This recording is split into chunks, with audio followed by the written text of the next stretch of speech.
اعوذ باللہ من الشیطان الرجیم بسم اللہ الرحمن الرحیم۔ آن لائن قرآن کے ناظرینوں، آج جو ہم آپ کے لیے وظیفہ لے کے آئے ہیں وہ ہے حاجات کا۔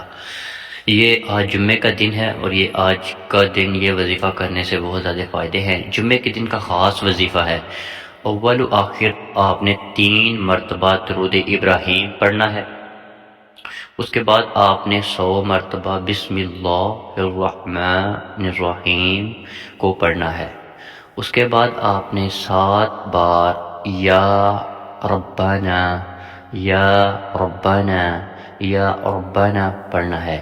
ہر مقصد میں کامیابی ملے گی۔ آپ نے جمعے کی نماز کے بعد یہ وظیفہ ضرور پڑھنا ہے انشاءاللہ۔ آپ کسی بھی ٹائم پڑھ سکتے ہیں، لیکن جمعے کے بعد اگر پڑھیں گے تو زیادہ آپ کو مقصد آپ کا حاصل جلدی ہو جائے گا۔ آپ نے یہ وظیفہ ضرور کرنا ہے، انشاءاللہ کامیابی ملے گی۔